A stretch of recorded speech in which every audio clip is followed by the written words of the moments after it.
at LBC. Hassan Imam joins me now, a trainer at the workshop to raise awareness of Prevent, or RAP. Hello there. Hi Sheila. Hello there, hi. What do you make of this Ricu unit? Well, it's the first I've heard of it. Me too. I've just read the newspaper article before I came on air. I got a clear understanding. Now, when I spoke to your producer beforehand, my understanding, having been involved in Prevent, is that the government counter-terrorism strategy has many facets, and Prevent is one of them, whereas the de-radicalisation programme is completely separate, but that's the one that is more secretive, because obviously we don't want to, or the government doesn't want to expose their tactics to ISIS recruiters and how they de-radicalise people. Having read the article, I think I'm not worried at all by this. I don't think the government is trying to undermine the Muslim community. That's probably because I've been in Prevent. I know what the government is trying to do. But I can see that some of the radical groups like Hizb ut-Tahrir or Cage will actually leap onto this and say, oh, look, we've been right all the time. The government is trying to destroy Islam from within. But what about the filmmaker on that Olympic film? For people who aren't familiar with it, ahead of the Olympics, a film was made, a propaganda film essentially was made to be broadcast around the world, so to many millions of Muslims who may have been angry at the notion that the Olympics were taking place during Ramadan and that athletes would be forced to eat during Ramadan when they ordinarily wouldn't be eating. So the government, in order, they say, to stop the Olympics being a target for terrorists, did this kind of information/propaganda film, but the filmmakers didn't know they were making it for the government. Yeah, I actually heard of this film that was meant to be targeted for the Muslims. Actually, she didn't come across it. Around the world, I think, rather than in this country. Yeah, I don't really have an answer to that. If some material was aired and it was supported by the government or funded by the government, I can't see that as being controversial unless the interpretation is that there was a covert operation to undermine the Muslims. So that example you've just given me could be taken both ways, but I'm not really that qualified to comment on that.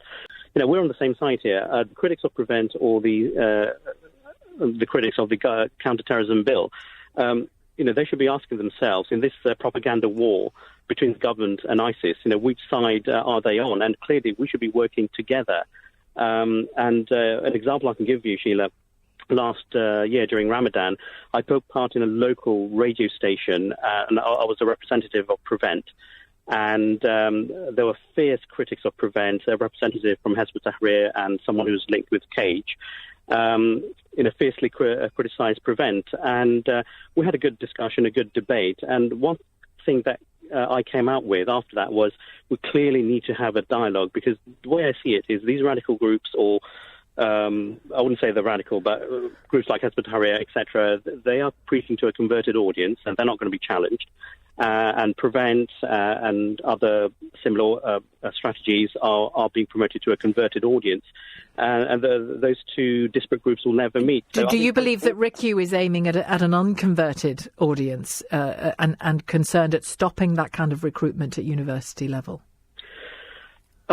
I don't know, because it sounds like the Help for Syrian refugee was just an information leaflet on what the government is trying to do. Well, again, Prevent has nothing to do with spying. Now, this example you've just given me about the Stretchers Week, I don't know if it was a spying operation or not. From my understanding, it was an effort by the government to try and educate people on what the government is trying to do about the Syrian Yes, but it didn't crisis. declare itself to be the government. It fronts as something else.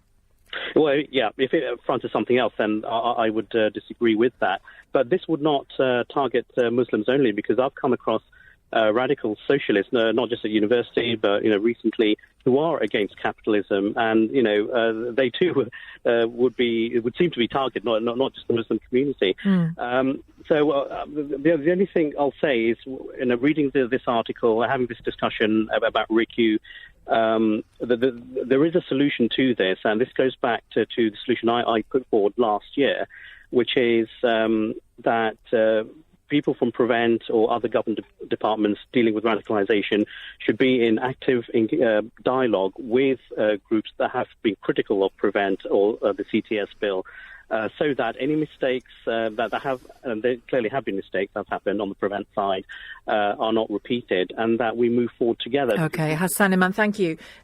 That's interesting. The call to arms there at the end by Hassan Imam for dialogue, for coming together, for keeping talking. Who would disagree with that? Who would disagree with that?